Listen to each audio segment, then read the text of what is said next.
Pagi itu dimulai dengan sesuatu yang terasa salah sejak detik pertama.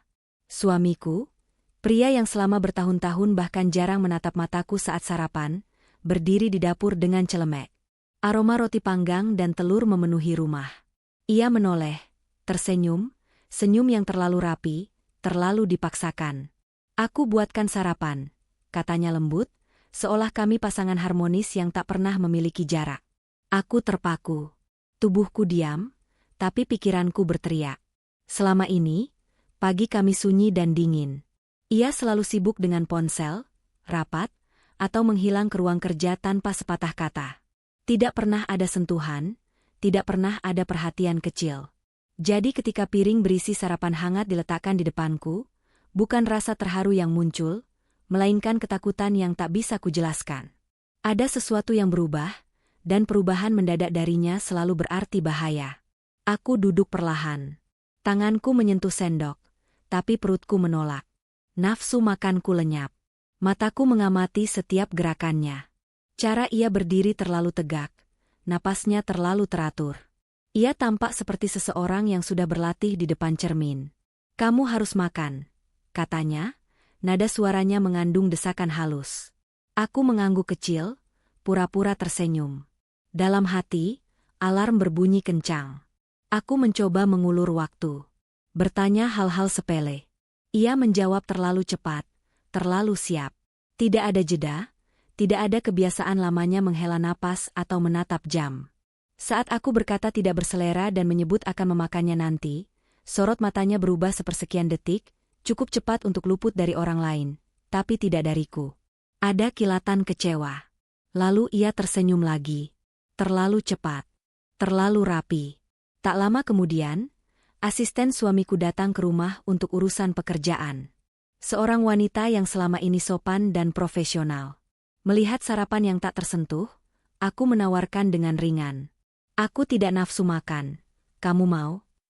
Ia ragu sejenak, lalu tersenyum dan menerima. Suamiku menoleh cepat.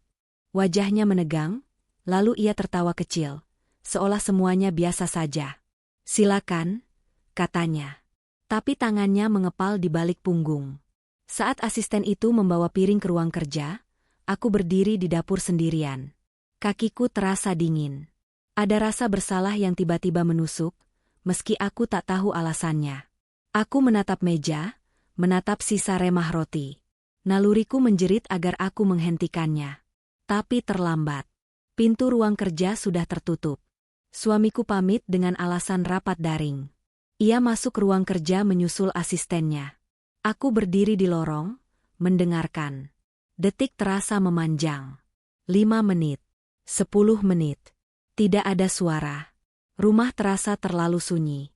Jantungku berdetak tak beraturan, seperti tahu sesuatu yang belum sempat kupahami.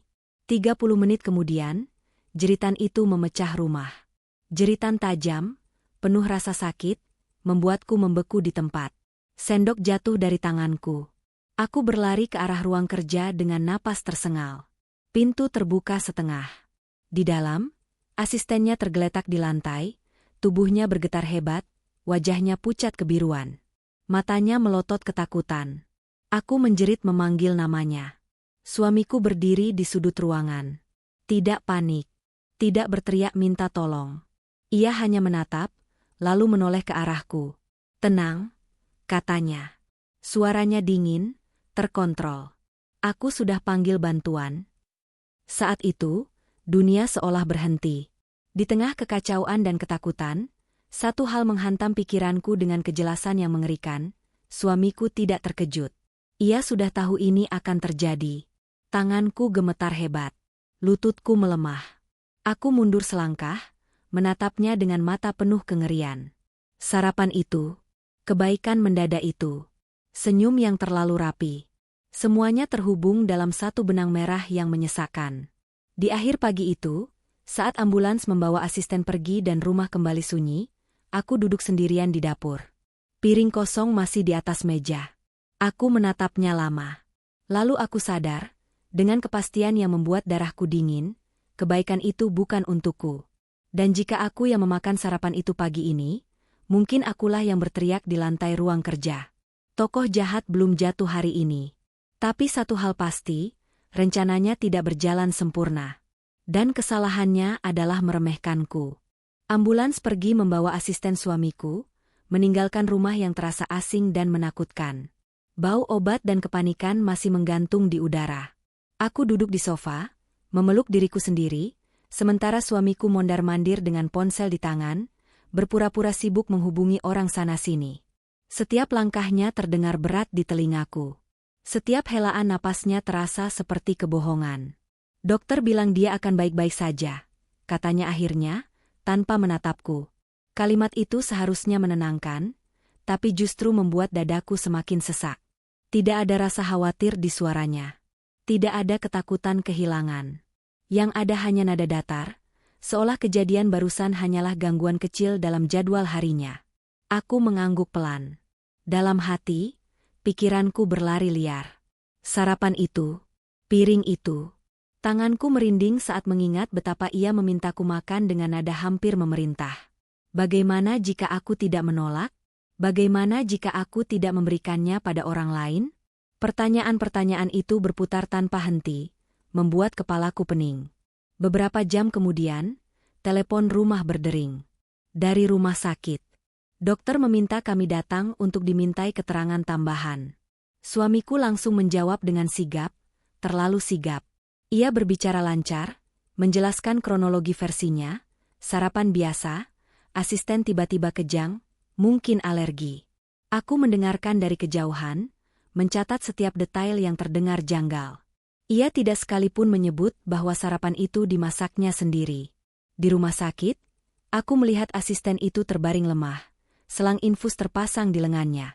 Matanya terbuka saat aku mendekat. Ada ketakutan yang belum sepenuhnya pergi dari sana. Tanganku menggenggam tangannya. "Maaf," bisikku, suaraku hampir tak keluar. Air mataku jatuh tanpa bisa kutahan. Dokter memanggil kami ke ruang konsultasi. Wajahnya serius. "Kami menemukan zat yang tidak seharusnya ada dalam makanan," katanya pelan namun tegas. Dunia seakan berhenti berputar. Aku menoleh ke arah suamiku. Wajahnya berubah sekilas, amat singkat, sebelum kembali ke ekspresi tenang. Tapi aku melihatnya. Retakan kecil di topengnya. "Zat apa, Dok?" tanyanya cepat, terlalu cepat. Dokter menyebutkan nama yang asing di telingaku, tapi dari nada suaranya aku tahu itu berbahaya. Bukan sesuatu yang bisa tertelan tanpa sengaja. Bukan kesalahan dapur biasa. Aku merasakan darahku surut dari wajah. Tanganku dingin. Semua kepingan mulai menyatu, membentuk gambaran yang mengerikan. Sarapan itu bukan kecelakaan. Itu rencana. Dan aku seharusnya menjadi korbannya. Dalam perjalanan pulang, mobil dipenuhi keheningan. Suamiku menyetir dengan fokus berlebihan. Aku menatap jalan, tapi pikiranku kembali ke dapur pagi tadi. Senyumnya. Desakannya. Aku teringat satu hal kecil yang luput saat itu.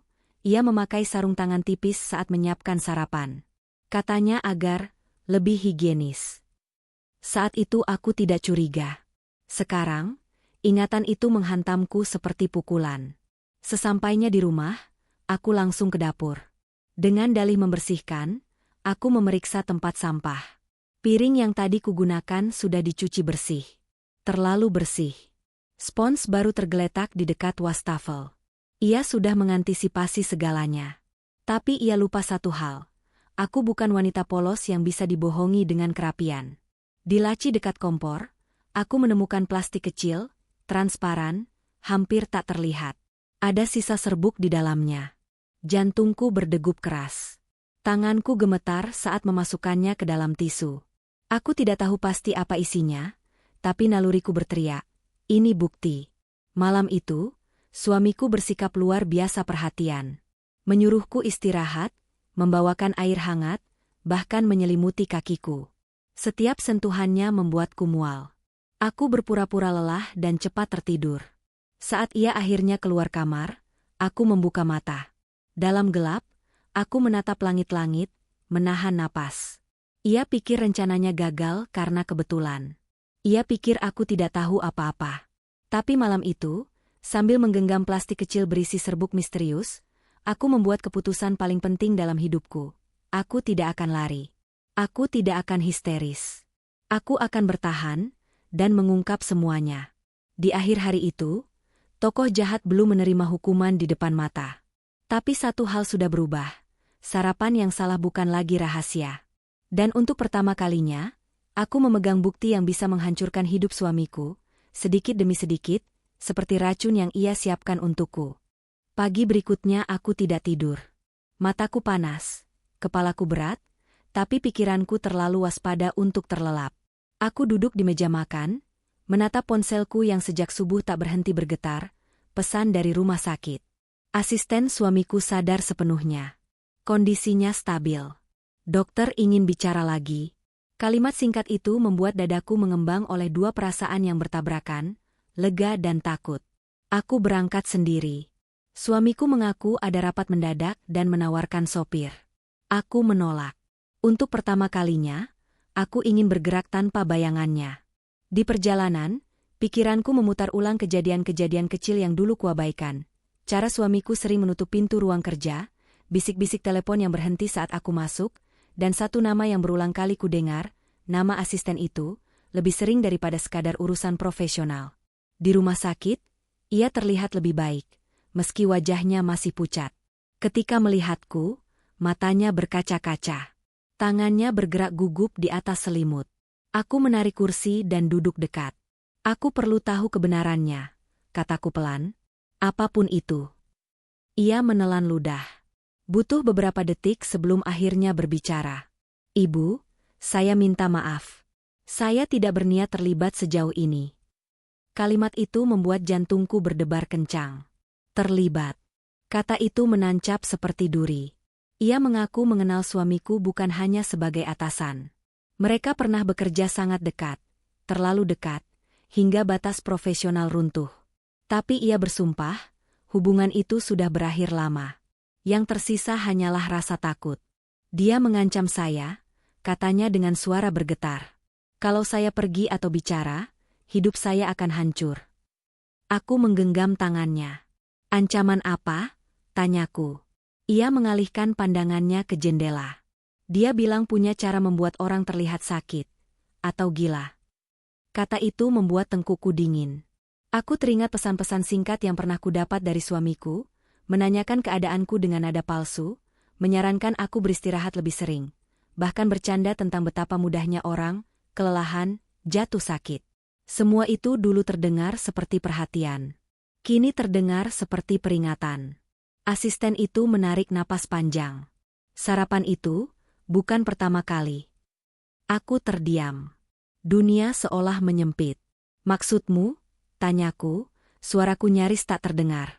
Ia mengaku pernah diminta menyiapkan minuman untukku beberapa minggu lalu, katanya vitamin, katanya untuk menjaga stamina. Ia menolak. Sejak itu, sikap suamiku berubah. Dingin. Menekan. Lalu tiba-tiba terlalu manis. Pagi itu, ia dipanggil ke rumah lebih awal dengan alasan pekerjaan mendesak. Sarapan itu sudah ada. Ia lapar. Ia tidak curiga. Sampai tubuhnya runtuh. Aku memejamkan mata, menahan gelombang emosi yang datang bertubi-tubi. Marah, takut, dikhianati. Tapi di balik semua itu, ada satu hal yang mulai terbentuk. Pola. Ini bukan impuls. Ini rencana yang disusun rapi. Saat aku hendak berdiri, seorang perawat masuk dan menyebut nama suamiku. Katanya, ia baru saja menelepon, menanyakan kondisinya dengan nada khawatir. Asisten itu langsung pucat. Tangannya bergetar. Tolong, jangan bilang saya bicara apapun, pintanya. Aku mengangguk. Aku tahu, ketakutan itu nyata. Di luar ruang rawat, aku berhenti di koridor yang sepi. Aku mengeluarkan plastik kecil berisi serbuk dari tasku, membungkusnya lebih rapi. Lalu aku membuka ponsel dan menulis catatan. Waktu, kejadian, nama, kata-kata kunci. Aku tidak lagi bereaksi sebagai istri yang terluka. Aku mulai berpikir seperti seseorang yang sedang mengumpulkan senjata. Dalam perjalanan pulang, aku menyadari satu hal yang membuat perutku melilit. Orang yang jatuh sakit hari ini bukanlah target utama. Ia hanyalah pengganti. Kesalahan kecil dalam rencana besar. Dan kesalahan itu, meski nyaris merenggut nyawa orang lain, justru membuka celah yang tak bisa lagi ditutup suamiku. Sore itu, suamiku menelepon. Suaranya lembut, khawatir, hampir menyentuh. "Bagaimana keadaannya?" tanyanya. Aku menjawab tenang. "Membaik." Ada jeda singkat di ujung sana, kelegaan yang terlalu cepat. Aku tersenyum pahit. Ia pikir bahaya telah berlalu. Malamnya, aku duduk di kamar, menatap foto pernikahan kami di dinding. Aku tidak menangis. Air mata terasa sia-sia. Yang ada hanya tekad yang mengeras. Orang yang kucintai sedang berusaha meracuni hidupku, pelan-pelan, rapi, tanpa suara. Dan aku baru saja bertemu saksi yang tidak ia perhitungkan. Di akhir hari itu, tokoh jahat belum terseret ke cahaya. Tapi ia kehilangan satu hal penting, kendali atas cerita. Karena kini, aku tahu, dan orang yang seharusnya diam telah berbicara. Sejak pagi itu, aku memutuskan satu hal, aku tidak akan menjadi istri yang curiga. Aku akan menjadi istri yang percaya. Setidaknya, itulah peran yang harus kumainkan. Di hadapan suamiku, aku kembali menjadi diriku yang lama. Tersenyum, patuh, sedikit rapuh. Aku membiarkan ia mengira aku masih bingung, masih takut, masih belum memahami apa yang sebenarnya terjadi. Topengku terpasang rapi, karena aku tahu, pria sepertinya hanya lengah saat merasa menang. Ia tampak puas melihatku lebih banyak diam. Ia kembali bersikap perhatian, namun kali ini dengan pengawasan. Setiap gerakku diikuti tatapannya. Setiap panggilan teleponku ditanya. Aku membiarkannya. Aku bahkan mengeluh soal pusing dan sulit tidur, persis seperti yang ia harapkan. Ia menyarankan aku minum obat penenang. Aku mengangguk, pura-pura menurut, lalu membuang pil itu diam-diam. Di balik kepura-puraan itu, aku mulai bekerja. Aku mencatat jam-jam ia masuk dan keluar ruang kerja. Aku memotret laci-laci yang dulu tak pernah kubuka. Aku menyimpan salinan pesan-pesan lamanya yang terdengar sepele, tapi kini bermakna lain. Setiap kata, "jaga kesehatan," berubah menjadi ancaman terselubung. Setiap, "aku khawatir," terdengar seperti sandiwara yang dilatih. Aku menghubungi rumah sakit dengan alasan empati. Aku menanyakan kondisi asisten itu, berbasa-basi dengan perawat, memastikan jadwal kunjungan. Aku tidak datang lagi, aku tahu kehadiranku bisa memancing kecurigaan. Tapi aku mengirim pesan singkat pada asisten itu, "Aku di pihakmu. Kita akan bicara saat aman." Ia hanya membalas satu kata, "Terima kasih." Kata itu terasa berat, penuh ketakutan. Suamiku semakin santai. Ia mulai ceroboh. Ponselnya sering tertinggal di meja. Ia menjawab telepon tanpa keluar ruangan. Aku mendengar potongan percakapan tentang dosis, tentang waktu yang tepat, tentang jangan sampai terulang. Setiap kata seperti pisau kecil yang menancap, tapi aku menahannya. Aku tidak boleh bereaksi. Belum. Suatu malam, ia tertidur lebih cepat. Aku duduk di tepi ranjang, menatap wajahnya yang tampak damai. Sulit dipercaya bahwa pria ini adalah orang yang merencanakan kehancuranku. Dengan hati-hati, aku mengambil ponselnya. Jantungku berdegup keras. Kode kunci itu, tanggal pernikahan kami, masih sama. Ironis. Aku membuka pesan yang dikunci. Ada percakapan dengan nomor tak bernama. Isinya singkat, dingin, efisien. Tidak ada emosi. Hanya instruksi. Aku memotret layar satu persatu, lalu mengembalikan ponsel ke tempat semula. Tanganku gemetar, tapi bukan karena takut. Karena marah. Karena akhirnya aku melihat betapa terstrukturnya niat jahat itu. Ini bukan keputusan sesaat. Ini proyek. Keesokan harinya, aku bersikap lebih manis. Aku memasakkan makan malam. Aku menanyakan harinya. Ia terlihat senang, lengah. Ia bercerita tentang pekerjaannya, tentang tekanan, tentang betapa berat hidupnya bersamaku yang katanya sering sakit-sakitan. Aku mengangguk, menahan senyum pahit. Setiap keluhannya adalah pembenaran yang ia bangun untuk kejahatannya sendiri. Di tengah ceritanya, ia berkata sesuatu yang hampir membuatku terpeleset. "Kadang aku takut kamu kenapa-kenapa." Aku menatapnya dengan mata berkaca-kaca, memainkan peran sempurna. Aku juga, jawabku pelan. Dan untuk sesaat, aku melihat keraguan melintas di wajahnya. Hanya sesaat. Lalu hilang. Ia memilih jalan yang sudah ia tetapkan. Malam itu, saat aku sendirian di kamar mandi, aku menatap cermin. Wajahku tampak tenang, tapi mataku tidak lagi sama. Aku bukan korban yang menunggu. Aku pemburu yang sabar. Aku tahu, setiap hari yang berlalu, ia semakin merasa aman. Dan rasa aman itu akan menjadi kesalahannya yang paling fatal. Di akhir bab ini, tokoh jahat belum terjatuh. Tapi ia mulai membuka celah dengan tangannya sendiri. Karena saat ia mengira aku lemah dan tak berdaya, aku justru sedang mengumpulkan bukti dan menyusun langkah dengan kepala dingin dan hati yang tak lagi ragu. Kecurigaanku akhirnya menemukan bentuk yang nyata. Pagi itu, saat suamiku berangkat lebih awal dengan alasan rapat mendadak, aku tahu inilah waktuku bergerak lebih jauh. Aku tidak lagi sekadar mengamati, aku mulai membongkar. Rumah ini, yang selama ini kuanggap tempat paling aman, ternyata menyimpan terlalu banyak rahasia yang sengaja disembunyikan dariku. Aku masuk ruang kerjanya dengan jantung berdebar, bukan karena takut tertangkap, tapi karena aku tahu apapun yang kutemukan akan mengubah segalanya. Laci bawah yang selalu terkunci kini terbuka. Mungkin karena ia terburu-buru. Mungkin karena ia sudah terlalu yakin aku tidak akan berani menyentuhnya. Di sanalah kesombongannya. Map coklat pertama berisi salinan rekening.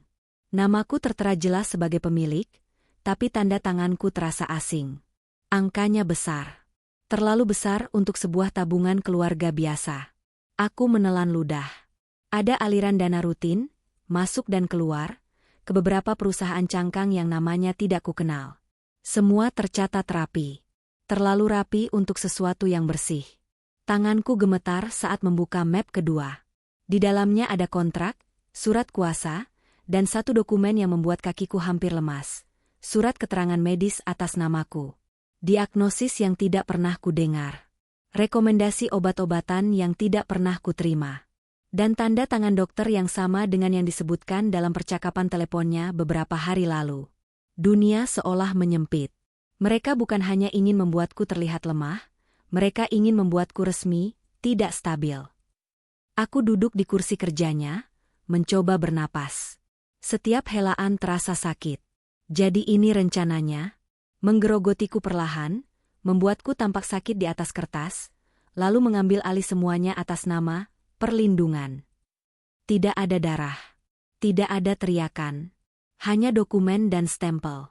Kejahatan paling kejam memang seringkali terlihat paling legal.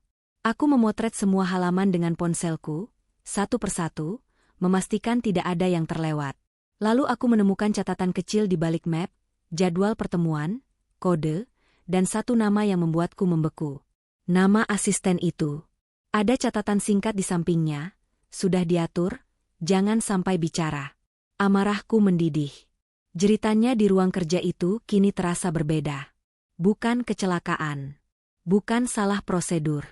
Itu peringatan. Ponselku bergetar. Pesan masuk dari nomor tak dikenal. Dia mulai curiga. Hati-hati. Aku tahu itu dari siapa. Asisten itu masih hidup, tapi jelas berada dalam tekanan. Aku membalas singkat, aku sudah tahu segalanya. Kita selesaikan dengan benar. Tidak ada balasan. Tapi aku tahu pesan itu sudah cukup. Sore harinya, suamiku pulang dengan wajah santai. Ia mencium keningku, menanyakan kabarku, lalu menyinggung soal keuangan dengan nada ringan. Ia bilang ia ingin menyederhanakan beberapa aset agar aku tidak pusing. Aku tersenyum dan mengangguk. Dalam hati, aku mencatat setiap katanya. Ia sedang menyiapkan langkah berikutnya, dan ia tidak tahu aku sudah lebih dulu memotong jalannya. Malam itu, aku tidak bisa tidur. Aku menatap langit-langit, mendengarkan napasnya yang teratur di sampingku. Aku teringat semua momen kecil yang dulu kuanggap cinta. Semua kini terasa seperti latihan panjang menuju pengkhianatan ini. Air mataku jatuh tanpa suara. Bukan karena sedih semata, tapi karena rasa kehilangan yang tak bisa diperbaiki. Keesokan harinya, aku mengunjungi bank dengan alasan memperbarui data. Aku bersikap lugu, bertanya dengan sopan. Petugas itu ramah, tak curiga. Dan di sanalah aku memastikan kebenaran yang paling pahit. Rekening atas namaku itu aktif sejak 2 tahun lalu. Dengan tanda tangan digital yang disahkan. Semua sah. Semua rapi. Semua jahat. Aku keluar dari bank dengan langkah mantap. Tidak ada lagi keraguan. Ini bukan paranoia. Ini perang. Dan aku tidak lagi bertanya-tanya apakah aku sanggup menghadapinya. Yang kupikirkan hanya satu, bagaimana memastikan mereka tidak bisa lolos. Di akhir bab ini, suamiku masih merasa memegang kendali. Ia masih percaya aku istri yang lemah dan bergantung. Tapi tanpa ia sadari, setiap dokumen yang ia susun untuk menjatuhkanku kini berubah menjadi jerat. Ia menulis kehancurannya sendiri dengan tinta yang ia kira tak akan pernah kubaca. Aku tidak menunggu keberanian datang. Aku bergerak sebelum rasa takut punya waktu untuk tumbuh. Pagi itu, aku meninggalkan rumah lebih awal dengan alasan terapi. Alasan yang justru mereka ciptakan untukku. Di balik kacamata hitam, mataku kering. Air mata sudah selesai bekerja, sekarang giliran akal. Aku kembali ke restoran tempat semua bermula, bukan sebagai istri yang bingung, tapi sebagai perempuan yang tahu persis apa yang ia cari. Manajer itu sudah menungguku di sudut ruangan, wajahnya tegang, tangan berkeringat. Ia tidak menyapaku dengan basa-basi. Ia menatap sekeliling, memastikan tidak ada yang mendengar, lalu berkata pelan, "Mereka datang lagi semalam. Minta rekaman lain dihapus." Dadaku berdenyut. Rekaman apa? Ia mengeluarkan flash disk kecil dari saku jasnya, meletakkannya di meja seperti benda terlarang. Mereka ceroboh. Mereka kira semua kamera terhubung ke sistem utama. Ada satu kamera lama, offline, yang mereka lupa. Kami pindah ke ruangan kecil di belakang. Layar menyala. Waktu di pojok kiri menunjukkan malam jeritan itu. Aku menahan napas. Di video itu, kulihat suamiku berdiri terlalu dekat dengan asistennya. Wajahnya bukan panik, melainkan dingin. Ia menyerahkan sebuah botol kecil, lalu menepuk bahu asistennya seolah menenangkan. Detik berikutnya, asisten itu memegang perutnya, terhuyung, lalu jatuh. Jeritan itu pecah, bukan karena kecelakaan, tapi karena pengkhianatan. Aku menutup mulut. Tanganku gemetar, tapi aku memaksa diri menonton sampai selesai. Suamiku menunduk, mengambil ponsel asisten itu, menghapus sesuatu, lalu menelpon seseorang. Wajahnya berubah santai dalam hitungan detik. Ia pergi tanpa menoleh. Tidak ada kepanikan. Tidak ada empati. Hanya efisiensi. Dia masih hidup, kata manajer itu cepat, seolah membaca pikiranku. Tapi dirawat diam-diam. Seseorang menutup kasusnya sebagai alergi akut. Aku mengangguk. Alergi. Kata yang sama dengan yang tertulis di surat medis palsuku. Polanya jelas. Metodenya sama. Korbannya berganti. Saat aku hendak pergi, ponselku bergetar. Nomor tak dikenal. Aku menjawab tanpa suara. Nafas tertahan di seberang. Lalu suara lirih. Parau. "Bu, tolong, jangan datang ke rumah sakit. Mereka awasi." Itu asisten itu. Masih hidup. Dan takut. Kami bertemu di tempat yang tak terduga, mushola kecil di pinggir kota. Wajahnya pucat, tubuhnya kurus, matanya cekung oleh kurang tidur dan ancaman. Ia tidak langsung bicara. Ia menangis dulu, lama. Tangis orang yang sudah terlalu lama memendam. "Aku mau keluar," katanya akhirnya. "Aku mau bicara. Tapi aku takut." Aku tidak menyentuhnya. Aku tidak menghiburnya dengan janji kosong. Aku berkata jujur. Kalau kau diam, kau sendirian. Kalau kau bicara, kau tidak. Ia menelan ludah. Lalu cerita itu mengalir. Rekening, perusahaan cangkang, dokter bayaran, obat yang dicampur sedikit demi sedikit. Rencana membuatku terlihat rapuh agar kuasa berpindah. Dan satu kalimat yang menghantamku lebih keras dari apapun, dia bilang, kalau ibu mulai melawan, ibu akan dibuat tidak dipercaya. Aku merekam semuanya. Suaranya, wajahnya, tangan yang gemetar saat ia menyebut nama-nama. Ia menandatangani pernyataan. Tidak dramatis. Tidak heroik. Hanya keputusan orang yang sudah terlalu dekat dengan kematian. Malamnya, aku pulang dan mendapati suamiku menungguku di ruang tamu. Senyumnya tipis. "Kau kemana?" tanyanya ringan. Aku menjawab seperti biasa. Ia mengangguk, lalu berkata, "Doktermu menelpon. Katanya kau perlu dosis baru." Aku menatapnya dalam-dalam. Untuk pertama kalinya, aku melihat retakan di matanya, sekejap, lalu hilang. Ia tidak tahu. Belum. Dan ia tidak sadar bahwa orang dalamnya sudah runtuh. Di akhir bab ini, satu hal menjadi jelas, rencana mereka bergantung pada kesunyian. Dan kesunyian itu baru saja pecah. Suamiku masih berdiri tegak di rumahnya, masih merasa aman di balik senyum palsu. Tapi fondasi di bawah kakinya sudah rapuh. Karena orang yang ia tekan paling keras akhirnya memilih bicara. Aku berhenti bersembunyi di balik rasa takut. Setelah pertemuanku dengan asistennya, satu hal menjadi jelas, aku tidak bisa hanya mengumpulkan bukti dari luar. Aku harus membuat suamiku membuka mulutnya sendiri. Dan untuk itu, aku harus masuk kembali ke peran yang paling ia yakini, istri yang patuh, lelah, dan rapuh. Malam itu aku memasak makan malam. Menu kesukaannya. Aku mengenakan gaun rumah yang jarang kupakai sejak ia mulai bersikap dingin. Ketika ia masuk, ia tampak terkejut. Bukan senang, tapi waspada. Aku tersenyum, menyambutnya dengan nada lembut. Aku bertanya tentang harinya, tentang kantornya, tentang asistennya yang sakit. Ia berhenti makan sesaat. Hanya sesaat. Masih dirawat, katanya. Kondisinya tidak stabil. Aku mengangguk, pura-pura cemas. Kasihannya, alerginya parah sekali. Aku juga hampir begitu. Aku sengaja menekan kata alergi. Matanya bergerak cepat, menatapku, menilai apakah aku tahu sesuatu. Aku menunduk, menyuap nasi, membiarkan ia merasa menang. Beberapa hari berikutnya, aku melakukan hal yang sama. Aku mengeluh ringan tentang pusing, tentang sulit tidur. Aku mengatakan aku takut kehilangan kendali. Semua kalimat itu kupilih dengan hati-hati, cukup untuk membuatnya percaya, tapi tidak cukup untuk memberi kendali penuh. Dan benar saja, ia mulai lengah. Ia mulai berbicara. Aku merekam semuanya. Ponsel di saku celemek.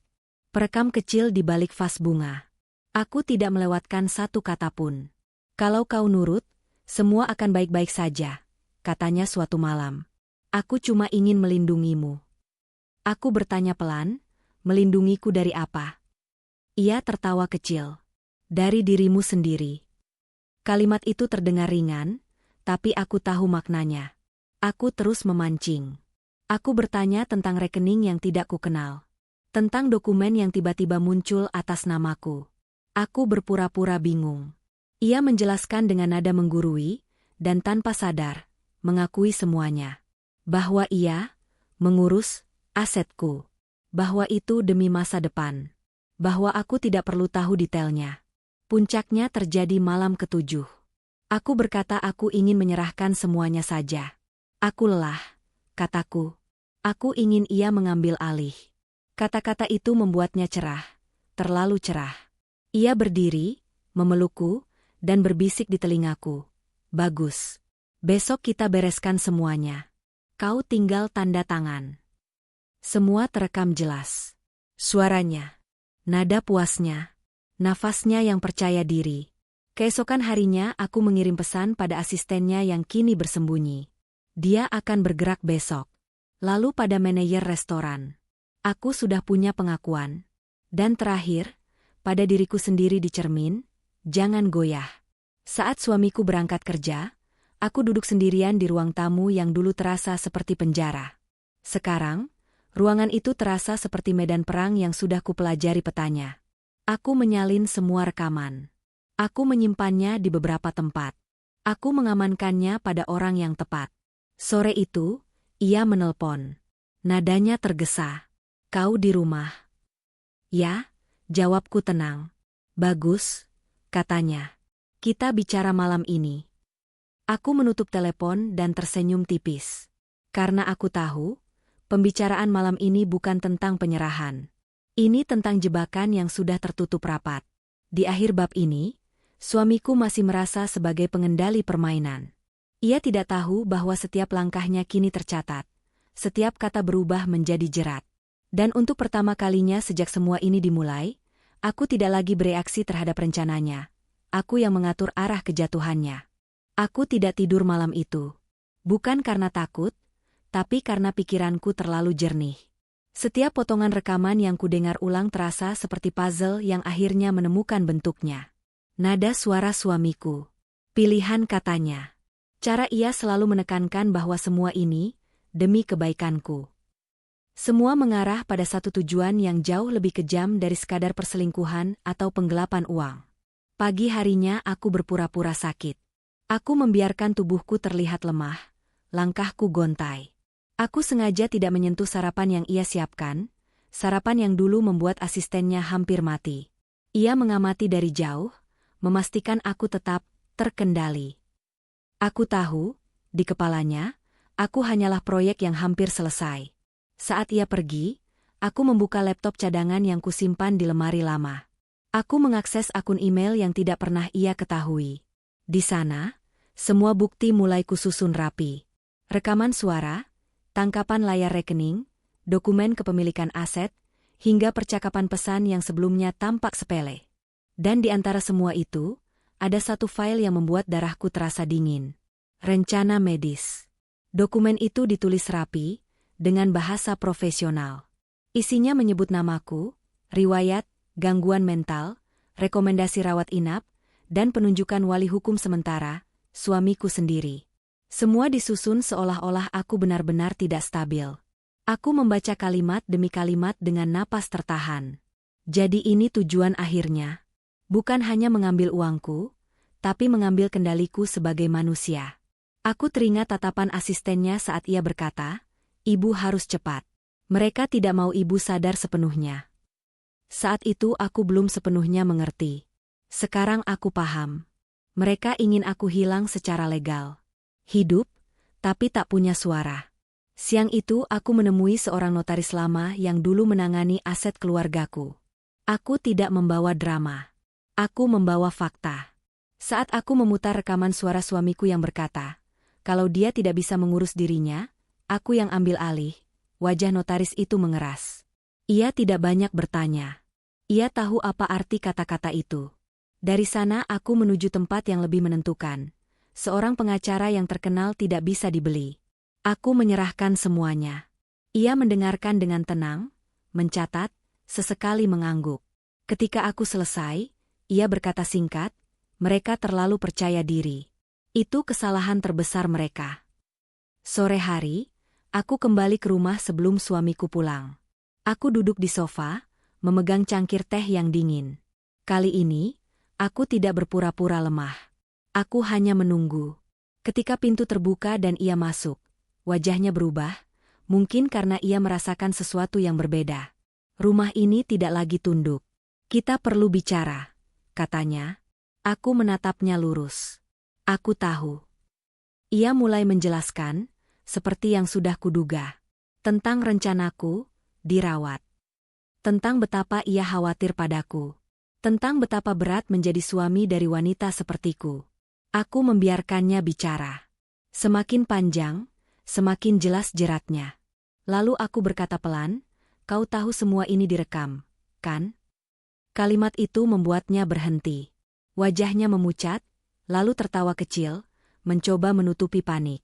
Kau berhalusinasi lagi? Aku menyalakan ponsel. Suaranya sendiri memenuhi ruangan. Kalimat demi kalimat yang ia ucapkan dengan percaya diri kini terdengar seperti vonis. Tangannya gemetar. Untuk pertama kalinya, aku melihat ketakutan di matanya. Ia mencoba mendekat. Aku berdiri. Jangan, kataku. Mulai sekarang, setiap langkahmu diawasi. Malam itu ia tidak tidur di rumah. Ia pergi tanpa banyak kata, mungkin untuk menyusun ulang rencana. Tapi ia tidak tahu, rencana itu sudah mati bahkan sebelum ia mencoba menyelamatkannya. Pagi itu aku bangun dengan satu tujuan jelas. Menghentikan mereka sebelum mereka sempat bergerak lagi. Tidak ada lagi air mata, tidak ada lagi ragu. Ketakutan yang dulu menahanku sudah berubah menjadi ketenangan yang dingin. Ketika seseorang mencoba merenggut kewarasan dan hidupmu, pilihanmu hanya dua, hancur atau melawan. Dan aku sudah memilih. Aku memulai dari hal paling sederhana tapi paling mematikan bagi mereka. Uang. Dengan bantuan pengacara dan notaris, aku mengajukan pemblokiran sementara atas semua rekening bersama. Aku punya dasar hukum yang kuat, bukti rencana perwalian palsu, dugaan penghilangan kapasitas hukum, dan penyalahgunaan akses finansial. Bank bergerak cepat. Dalam hitungan jam, semua kartu yang biasa dipakai suamiku ditolak sistem. Aku membayangkan wajahnya saat pertama kali kartu itu gagal digunakan. Kebingungan kecil. Lalu panik. Tak berhenti di situ, aku mencabut akses digitalnya. Email, cloud, sistem keuangan internal perusahaan keluarga, semua yang selama ini ia nikmati karena status sebagai suami, kini tertutup rapat. Kata sandi diganti, autentikasi ganda diaktifkan, dan notifikasi keamanan langsung masuk ke ponselku. Setiap upaya masuk yang gagal terasa seperti bunyi gembok yang terkunci satu persatu. Siang harinya, teleponku berdering tanpa henti. Namanya muncul di layar. Aku membiarkannya bergetar. Sekali, 2 kali, 10 kali. Lalu pesan masuk, nadanya berubah dari marah menjadi memohon. Kita bisa bicara baik-baik. Ini cuma salah paham. Kau membuat masalah besar. Aku tersenyum kecil. Masalah besar itu justru ia ciptakan sendiri. Aku melanjutkan langkah berikutnya, legal. Aku mengajukan pembatasan sementara, agar ia tidak bisa mengambil keputusan atas namaku dalam bentuk apapun. Tidak medis. Tidak keuangan. Tidak hukum. Semua rencana mereka kini terjepit di antara dokumen resmi dan tanda tangan yang sah. Untuk pertama kalinya, aku merasa tubuhku kembali menjadi milikku sendiri. Sore hari, asistennya menghubungiku dengan suara gemetar. Ia mengatakan suamiku mengamuk di kantor. Melempar barang. Berteriak bahwa semuanya konspirasi. Ia menuduh asistennya berkhianat.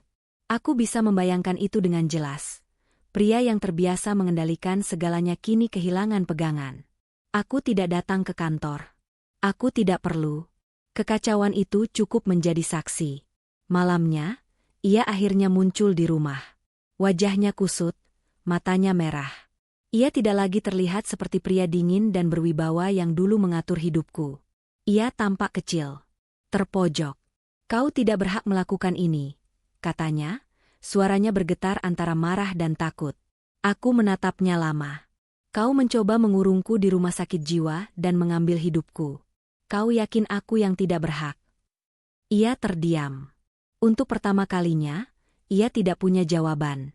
Ia mencoba mendekat lagi, kali ini dengan nada berbeda. Lembut, manipulatif. Aku melakukan ini karena aku sayang. Kau tahu kau tidak stabil akhir-akhir ini. Aku tertawa pelan. Kalimat itu juga terekam. Wajahnya runtuh. Ia tahu. Ia benar-benar tahu, permainan sudah selesai. Aku memberinya satu kalimat terakhir malam itu. Mulai sekarang, kau hidup dengan akibat pilihanmu sendiri. Ia pergi tanpa menutup pintu. Tidak ada lagi teriakan. Tidak ada ancaman. Hanya langkah kaki yang terdengar berat. Langkah seseorang yang baru menyadari bahwa dunia tidak lagi berpihak padanya. Di akhir hari itu, aku berdiri di depan jendela, memandang kota dengan napas panjang. Semua akses yang dulu ia gunakan untuk mengikatku kini terputus. Semua jalur yang ia siapkan untuk menjatuhkanku kini berbalik mengurungnya sendiri. Dan di titik itu, penderitaannya baru saja dimulai. Keesokan paginya, aku tahu mereka tidak akan diam. Orang seperti suamiku tidak pernah menerima kekalahan dengan kepala tertunduk. Mereka selalu mencari celah terakhir. Ancaman, tekanan, atau kebohongan baru, apapun yang bisa memaksaku mundur. Dan firasatku terbukti sebelum matahari benar-benar tinggi. Pesan pertama datang dari nomor tak dikenal. Singkat, dingin, terlalu rapi untuk sekadar gertakan. Kami punya sesuatu yang bisa menghancurkanmu. Bertemu malam ini, atau semuanya tersebar. Aku tidak langsung membalas. Ancaman selalu terdengar lebih kuat jika tidak ditanggapi. Aku menunggu. Benar saja, Pesan kedua masuk beberapa menit kemudian, kali ini dengan foto buram yang sengaja dibuat ambigu, potongan rekaman lama, dipelintir seolah aku terlihat tak stabil. Aku mengenali taktik itu. Mereka ingin menghidupkan kembali narasi, aku sakit, yang sejak awal mereka bangun. Aku menutup ponsel dan menarik napas panjang. Jika ini ancaman terakhir, maka aku akan membiarkannya menjadi kesalahan terakhir mereka. Sore harinya, wanita itu, mantan pegawai yang kini menjadi rekan kejahatannya, akhirnya menghubungiku langsung. Suaranya dibuat tenang, tapi getar tipis di akhir kalimatnya mengkhianati kepanikan. Ia mengatakan ingin menyelesaikan semuanya secara dewasa. Kata-kata manis yang selalu datang dari orang yang tahu dirinya sedang terpojok. Aku setuju bertemu.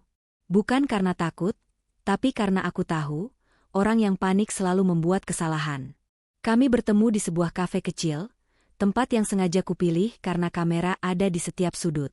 Ia datang sendirian, tapi matanya terus bergerak, seolah suamiku mengawasi dari kejauhan. Tanpa basa-basi, ia mulai mengancam, tentang rekaman, tentang cerita palsu yang siap mereka sebarkan, tentang betapa mudahnya membuat orang percaya aku tidak waras. Aku membiarkannya bicara. Setiap kata kotor, setiap tekanan halus, terekam jelas, baik oleh ponselku maupun oleh sistem kafe. Ketika ia selesai, aku menatapnya dengan senyum yang membuatnya berhenti bernapas sejenak. Sekarang giliranku, kataku pelan. Aku membuka map tipis dan menggesernya ke arahnya. Di dalamnya ada transkrip pesan, rekaman suara, bukti transfer, dan satu dokumen yang membuat wajahnya memucat. Laporan awal pemerasan yang sudah didaftarkan, lengkap dengan waktu dan saksi. Tangannya gemetar saat membalik halaman. Kau tidak bisa. Aku bisa, potongku. Dan sudah kulakukan. Ia mencoba berdiri, tapi kakinya seperti kehilangan tenaga. Untuk pertama kalinya, ia merasakan apa yang selama ini mereka rencanakan untukku, ketakutan yang mendadak, tanpa jalan keluar. Tak lama setelah pertemuan itu, teleponku berdering. Suamiku. Aku mengangkatnya kali ini. Suaranya pecah, marah bercampur putus asa.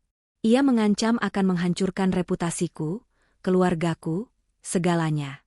Aku membiarkannya berbicara, menghitung detik, memastikan setiap kata terekam. Ketika ia berhenti untuk bernapas, aku menjawab singkat, ancamanmu baru saja menjadi bukti tambahan. Hening di seberang sana. Lalu suara yang nyaris seperti isak. Malam itu, aku menyerahkan semua rekaman ancaman, pesan, pertemuan, panggilan, ke pengacaraku. Berkasnya kini lengkap. Apa yang tadinya mereka sebut, senjata terakhir, berubah menjadi jerat yang mengikat leher mereka sendiri. Di akhir hari, aku duduk sendirian di ruang tamu yang dulu terasa seperti penjara. Ancaman telah berubah menjadi ketakutan di pihak mereka. Wanita itu tidak lagi berani menghubungiku. Suamiku tidak lagi mengirim pesan panjang, hanya keheningan yang berat. Dan di keheningan itu, aku tahu satu hal pasti. Orang-orang yang mencoba menghancurkanku kini mulai hancur oleh ketakutan mereka sendiri. Pagi itu tidak ada drama. Tidak ada air mata. Tidak ada suara gemetar. Justru itulah yang membuat semuanya terasa berbeda. Aku bangun dengan kepala jernih dan langkah mantap, seperti seseorang yang akhirnya berdiri di tanahnya sendiri setelah lama terombang-ambing. Hari ini bukan tentang balas dendam emosional. Hari ini tentang mengakhiri semuanya dengan cara yang tidak bisa mereka bantah. Aku datang ke kantor pengacaraku membawa satu koper kecil. Isinya bukan pakaian, bukan kenangan, melainkan hidupku yang selama ini dicoba mereka curi.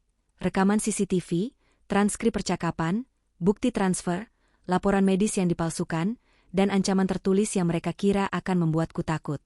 Semua tersusun rapi, diberi tanggal, diberi konteks. Tidak ada celah. Pengacaraku membaca satu persatu dengan wajah yang semakin mengeras. Ia menatapku lama sebelum berkata, ini bukan hanya pengkhianatan. Ini kejahatan terencana. Kalimat itu menancap dalam. Karena selama ini, mereka selalu mencoba mengecilkan semuanya. Menyebutku sensitif, berlebihan, tidak stabil. Tapi di ruangan itu, dengan bukti di meja, narasi mereka runtuh total. Fakta tidak bisa dimanipulasi dengan gaslighting. Kami menyusun laporan resmi tanpa terburu-buru. Setiap detail diperiksa. Setiap kalimat ditimbang. Aku tidak ingin ini menjadi laporan emosional yang bisa mereka serang balik. Aku ingin ini menjadi palu, dingin, berat, dan tak terbantahkan. Saat akhirnya aku menandatangani dokumen itu, tanganku tidak gemetar. Justru terasa ringan. Seolah aku melepaskan beban yang selama ini menempel di tubuhku tanpa izin. Beberapa jam kemudian, laporan itu resmi masuk. Bukan hanya satu, tapi beberapa jalur sekaligus. Penyalahgunaan data pribadi, percobaan pemerasan, dugaan penghilangan hak hukum, manipulasi medis. Mereka tidak hanya mencoba menjatuhkanku, mereka mencoba menghapusku sebagai subjek hukum. Sore harinya, dampaknya langsung terasa. Aku mendapat kabar bahwa suamiku dipanggil untuk klarifikasi awal. Nada pesannya singkat, dingin, resmi. Tidak ada ruang untuk drama. Tidak ada ruang untuk ancaman. Hanya satu kata yang tersisa untuknya, pertanggungjawaban. Ia mencoba menghubungiku malam itu. Berkali-kali. Aku tidak mengangkat. Untuk pertama kalinya, aku tidak merasa perlu menjelaskan apapun. Penjelasan hanya diberikan oleh orang yang masih mencari pengampunan. Aku sudah melewati fase itu. Wanita itu juga tidak luput. Aku mendapat pesan dari nomor lain. Panjang, berantakan, penuh permohonan agar aku mencabut laporan. Ia berkata suamiku memaksanya. Ia berkata ia hanya korban. Aku membaca pesan itu sekali, lalu menyimpannya sebagai bukti tambahan. Ironis, bahkan dalam ketakutan, ia masih tidak jujur sepenuhnya. Malam itu aku duduk sendirian, menatap dinding yang dulu sering membuatku merasa sesak. Aku menyadari sesuatu yang mengejutkan, aku tidak lagi marah. Amarah telah berubah menjadi jarak. Dan jarak itu memberiku kekuatan. Keesokan harinya, kabar itu menyebar pelan-pelan, bukan sebagai gosip, tapi sebagai proses hukum. Orang-orang yang dulu memandangku dengan ragu mulai diam. Beberapa mulai bertanya-tanya, bukan padaku, tapi pada mereka. Reputasi yang dibangun dari kebohongan mulai retak dari dalam. Suamiku, yang selama ini mengontrol narasi, kini harus menjawab pertanyaan yang tidak bisa ia putar balik. Setiap jawaban yang salah justru menambah beban di pundaknya. Ia mulai terlihat lelah, terdesak, terperangkap dalam ceritanya sendiri. Di akhir hari itu, aku berdiri di depan cermin dan melihat diriku sendiri. Bukan sebagai korban, bukan sebagai istri yang harus tunduk, tapi sebagai seseorang yang memilih bertahan tanpa kehilangan martabat. Aku tidak berteriak. Aku tidak mengamuk. Aku hanya melapor. Dan laporan itu menjadi awal dari kehancuran mereka. Tokoh-tokoh yang mencoba menghancurkanku kini harus menghadapi sistem yang tidak bisa mereka manipulasi. Dan aku tahu, ini baru permulaan dari penderitaan yang benar-benar layak mereka terima. Hari pemeriksaan itu datang lebih cepat dari yang mereka duga. Tidak ada lagi ruang gelap untuk berbisik, tidak ada lagi panggung untuk berpura-pura. Ketika kebohongan dipaksa berdiri di bawah cahaya, ia selalu mencari korban baru, dan kali ini, mereka memilih saling mengorbankan. Aku tidak datang sebagai terdakwa. Aku datang sebagai pelapor. Posisi itu mengubah segalanya. Aku duduk tenang di ruang tunggu, sementara dari balik pintu tertutup terdengar suara-suara yang dulu menguasai hidupku, kini bergetar, terpotong, saling menyela. Suamiku dan wanita itu dipanggil terpisah, namun cerita mereka tidak pernah benar-benar bisa dipisahkan. Suamiku masuk lebih dulu. Dari laporan yang kemudian kuterima, ia memulai dengan percaya diri palsu. Ia mencoba membangun narasi lama. Aku tidak stabil, emosional, mudah dipengaruhi. Namun kali ini, setiap kalimatnya dipatahkan oleh bukti waktu, rekaman, dan tanda tangan. Ketika ditanya tentang rekening atas namaku, ia berkata tidak tahu. Ketika ditanya tentang rekaman ancaman, ia menyalahkan wanita itu. Ketika ditanya tentang rencana perwalian, ia berdalih, niat baik. Niat baik tidak pernah membutuhkan pemalsuan. Giliran wanita itu masuk. Berbeda dengan suamiku, ia datang dengan wajah pucat dan tangan dingin. Ia tidak lagi berani membangun cerita panjang. Ia memilih strategi paling umum dari orang terpojok, menyelamatkan diri sendiri. Ia mengaku ditekan. Ia mengaku diiming-imingi uang dan posisi. Ia menyebut nama suamiku berulang kali, seolah setiap pengakuan adalah tali yang ia lemparkan untuk menyeberang, tanpa peduli siapa yang tenggelam. 2 cerita. 1 kebenaran. Dan kebenaran itu tidak memihak siapapun selain fakta. Konfrontasi terjadi saat penyidik mempertemukan potongan-potongan pernyataan mereka. Kebohongan mereka tidak saling menguatkan, justru saling menghancurkan. Waktu tidak cocok. Alasan bertabrakan. Motif terungkap. Untuk pertama kalinya, mereka menyadari bahwa rencana paling berbahaya yang pernah mereka buat adalah percaya satu sama lain. Aku dipanggil masuk kemudian. Aku berbicara singkat, jelas, tanpa emosi berlebihan. Aku tidak perlu meyakinkan siapapun, karena bukti sudah bekerja jauh sebelum aku membuka mulut. Aku menjawab pertanyaan dengan tenang, menegaskan kronologi, dan menyerahkan satu bukti terakhir. Pesan yang menunjukkan mereka bersepakat menjadikanku tidak layak agar aset berpindah tangan. Ruangan itu hening setelahnya. Keluar dari gedung, aku melihat mereka dari kejauhan. Tidak bersama. Tidak saling menatap. Orang-orang yang dulu bersekutu kini berdiri terpisah, dikelilingi ketakutan masing-masing. Wanita itu menunduk, mencoba menghindari kamera. Suamiku berdiri kaku, wajahnya keras, bukan karena kuat, tapi karena ia tahu, setiap langkah ke depan hanya mempersempit jalan pulang. Kabar mulai beredar. Bukan gosip murahan, melainkan konsekuensi. Lingkaran kerja suamiku mulai menjauh. Telepon yang dulu selalu berdering kini sepi. Ia kehilangan kendali atas narasi, dan itu lebih menyakitkan daripada kehilangan uang. Reputasi, sekali retak, tidak pernah kembali utuh. Wanita itu menerima akibat lebih cepat. Namanya muncul dalam laporan internal, kontrak diputus, pintu-pintu yang dulu terbuka kini tertutup rapat. Ia mencoba menghubungiku sekali lagi, bukan untuk mengancam, melainkan untuk memohon. Aku tidak membalas. Penderitaan terbesarnya adalah menyadari bahwa aku tidak lagi terikat pada perasaannya. Malam itu, aku pulang dengan perasaan asing, lega tanpa euforia. Aku tahu penderitaan mereka belum selesai. Proses masih berjalan. Namun satu hal sudah pasti, mereka tidak lagi berdiri di atas panggung. Mereka terjatuh, saling menarik ke bawah, dan kini harus menghadapi reruntuhan yang mereka ciptakan sendiri. Di akhir hari, aku menutup lampu dan membiarkan gelap datang dengan damai. Karena untuk pertama kalinya, gelap bukan lagi tempat mereka menyusun rencana, melainkan tempat mereka bersembunyi dari kebenaran yang tak bisa lagi mereka elakkan. Pagi itu dimulai dengan sesuatu yang terasa salah sejak detik pertama. Suamiku, pria yang selama bertahun-tahun bahkan jarang menatap mataku saat sarapan, berdiri di dapur dengan celemek. Aroma roti panggang dan telur memenuhi rumah.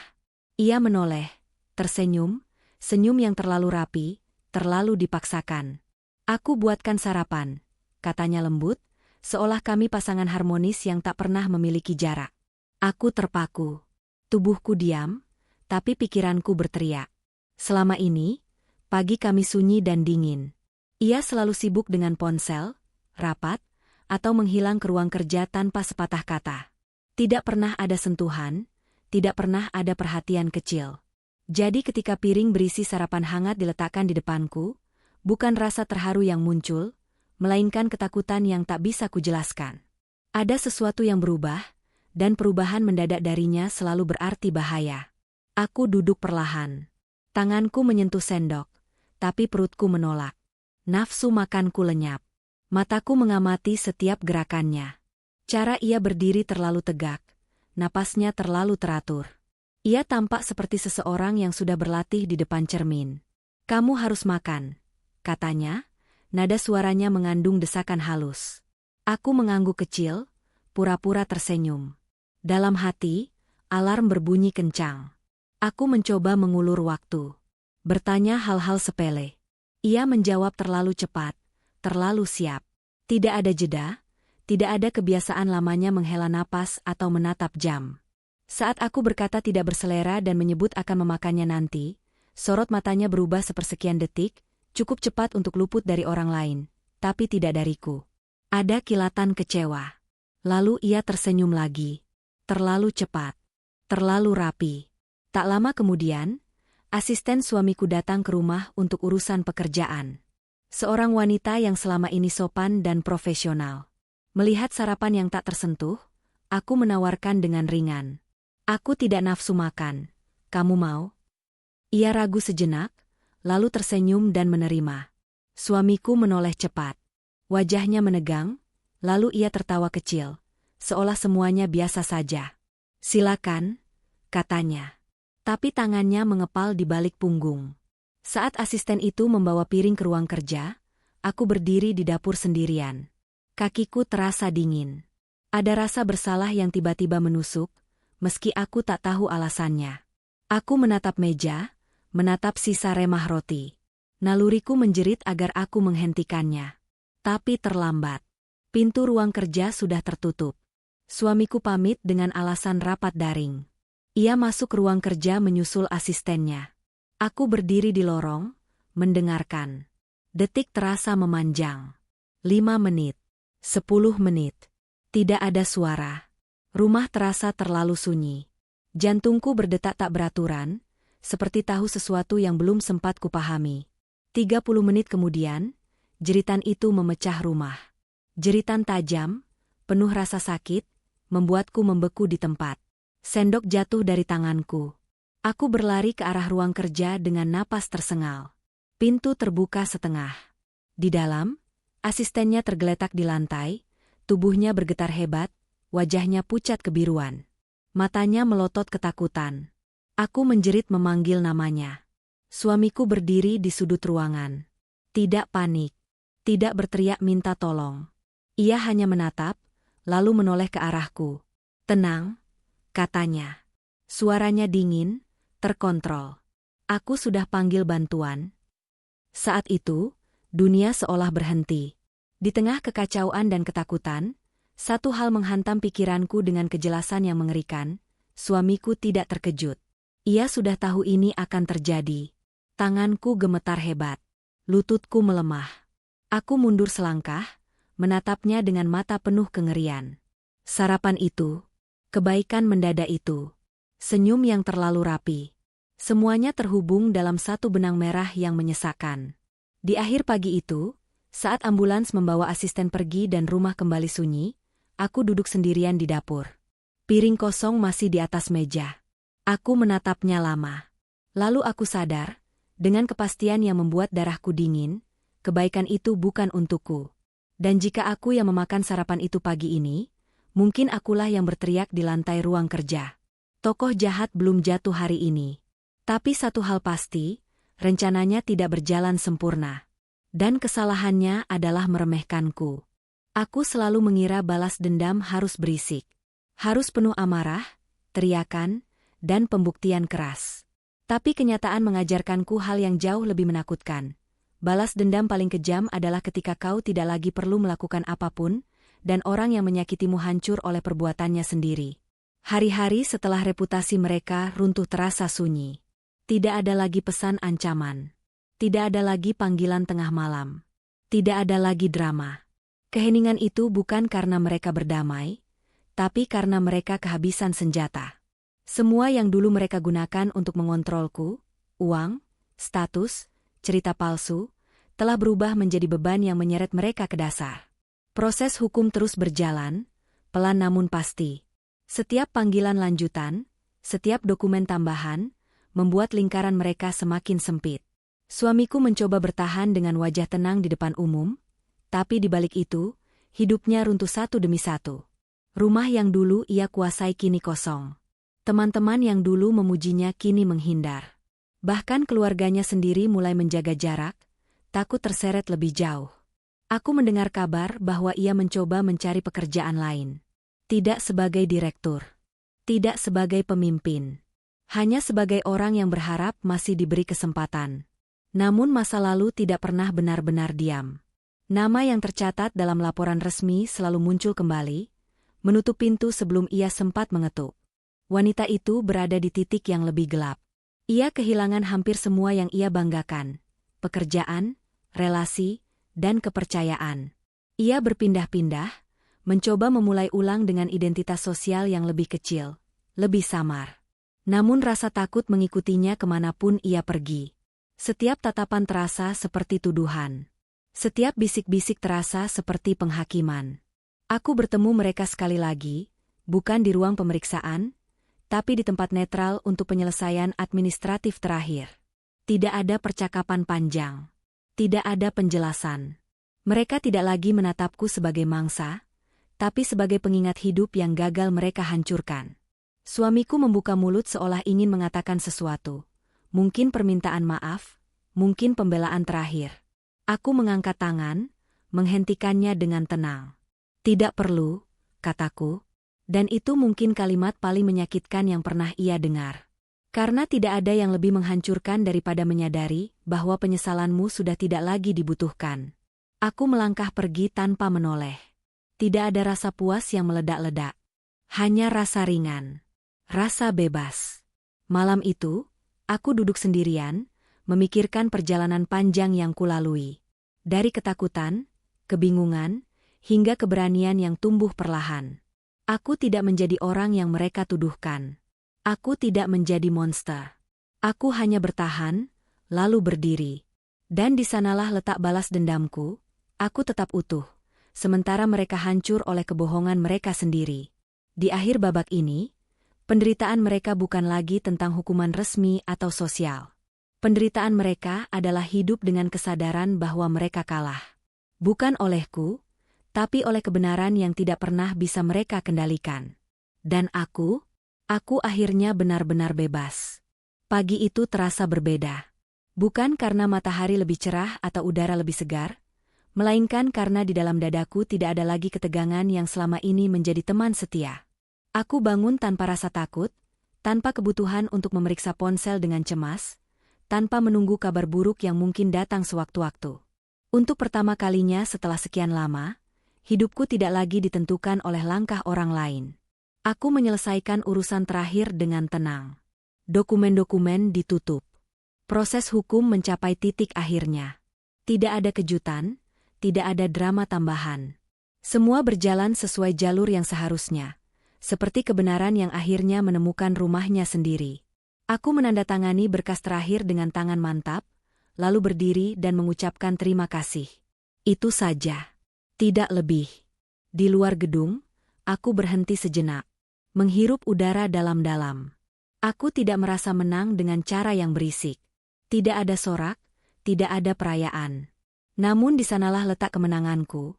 Aku keluar sebagai diriku sendiri, utuh, tidak berubah menjadi sosok yang mereka ciptakan dalam narasi palsu.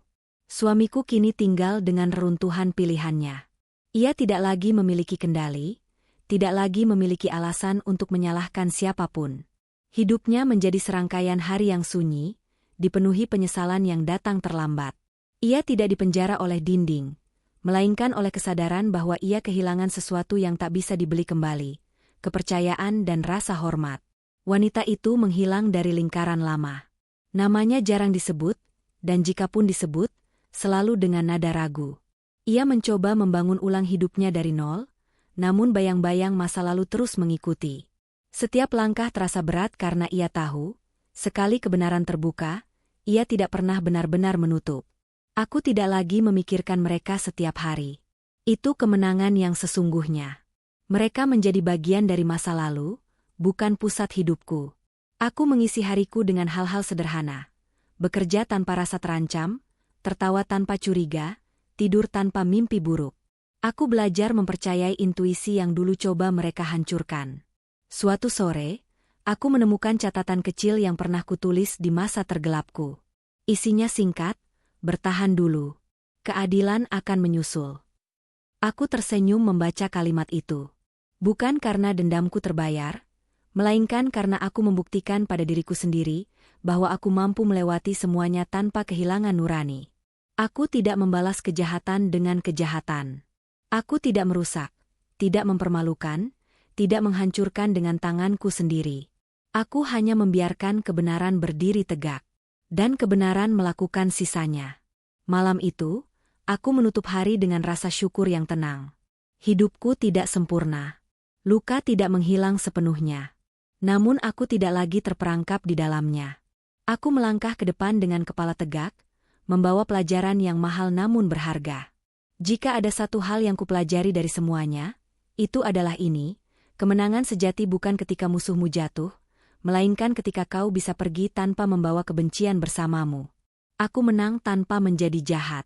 Dan itu adalah akhir yang pantas, bukan hanya untuk ceritaku, tetapi untuk diriku sendiri.